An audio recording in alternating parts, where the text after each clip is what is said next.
the fact that the power company can shut her power off, I think it's something that he just didn't really take a look at as far as when she was claiming about her medical condition and hey, this is probably not a good idea. But it doesn't sound like you and your deputies did anything wrong. It sounds like it was the power company shutting off their power when they shouldn't have. I think the deputy might have been. I mean, you can't second guess, but the deputy should have probably said, he's not the one in charge of the power, though. Right. Yes, I know. So what is the... And I think that, the deputy, we don't have any authority to tell the power company to turn somebody's power off.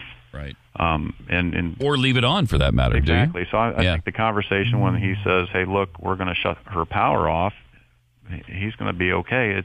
That's your authority to do that. I don't have any control of you shutting the power off.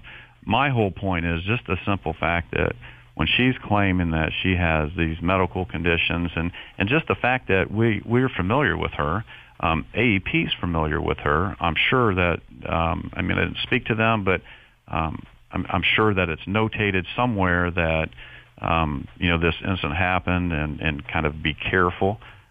So just to go ahead and shut her power off because they can, I don't think it was a good move. I think that the fact that it's the winter time and she's claiming she's claiming these medical conditions. So why even take that chance? Well, it's if I'm not mistaken, if it's not in Ohio, it should be. It's against the law to turn the power off on anybody who didn't pay their bill. That's correct. So that again, I think falls into the sheriff being able to at least stand by her and say, wait a minute, you can't turn her power off. Whether she has a medical condition or not, it's against the law to turn people's power off. But as it turns out, it was, it worked out. She got her power back within a matter of hours. What about her claim, quickly, because I don't want to get bogged down on this, that she called somebody there at the sheriff's department and they were extremely rude, and then they called back and they were extremely nice? Well, she did call and talk to a sergeant, and he was not extremely rude. And he didn't call her lady that she claimed and that she was shooting at people. He was actually involved in the case in 2002, and what he was telling her was he was trying to explain to her, look, I know who you are. I was involved in the case when you fired at the workers in 2002. So he's trying to kind of explain to her who he is, and she did call and wanted to file a complaint, and then shortly, just within minutes, he did call her back and told her that she could go to the prosecutor's office if she wanted to file a complaint against the workers. And a little bit with that, when she called on Monday requesting to file charges, actually my chief deputy and myself were notified. I was I have a canine, so I was at canine training with my dog, and we have a lieutenant out there, and he tells me that he receives a call from our dispatch that Brenda Hawk wanted to file a complaint. And my response to him was have her contact the chief deputy, because I know who she is, and I just know that can be some issues. And so I'm at one location. The sergeant who talked to her from the beginning goes over and talks to the chief deputy about the situation, that what she wants to do, and he said, we don't need to do another report. We did one on the 8th, and that she can go to the prosecutor's office if she would like to file charges and use that report that we already have. There was no reason to send somebody back out there. Okay. Since then, she has not contacted the prosecutor's office about filing charges against anyone. All right. So, Sheriff, you seem like a reasonable man. These are facts that were not brought out, and that's why I said go in and look at all of this and make sure that this story is what we see. And if you turn out to be a dirtbag, then no dirtbag should be the sheriff. No, I agree. Can you tell me?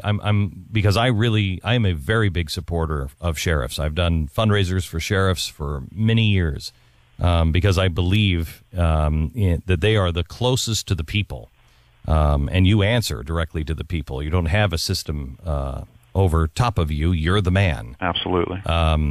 We are entering really troubled times in our country where things are so close to it's just really dangerous times. With all of the stuff that's going on with gun control, where do you stand on knocking on somebody's door and saying, I have to inspect your house? They're law-abiding citizens. I have to inspect your house. I have to take a weapon or see a weapon. Where do you stand on this? Well, I'm definitely not in favor of doing that. I'm a believer in the Second Amendment. I think that the people, the citizens, have the right to protect themselves. I think you have some issues actually going into somebody's home and saying, I'm here to and doing an inspection, if you will, to see what weapons you have. It's their right under the Second Amendment, and I'll stand up and support that. Believer in the CCW. I do talks. I encourage people to go through the class.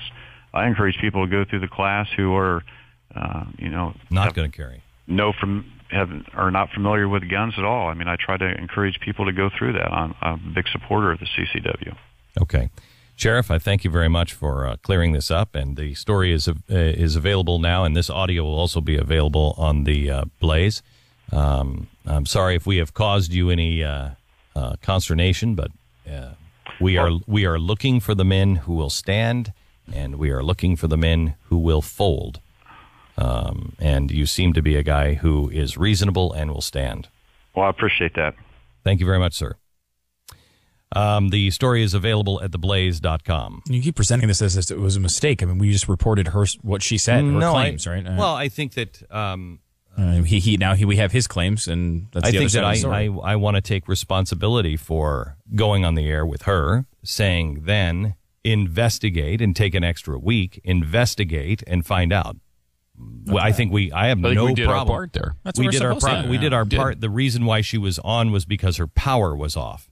They shut her power off. Our goal at first was to put the power back on. I still say the power was on within 3 hours. Power company is a villain here. Oh, I think the power company is a villain. Yeah, and I think they shouldn't have done that. the deputy was wrong by not saying at that time, excuse me, you cannot turn off her power. He couldn't force, though. You can't. No, force. I know that, but he could have. He could have said that and been more clear. But I don't think that's wrong. I think that it should have been something that he should have said. But is he all up on that on the scene? I don't know.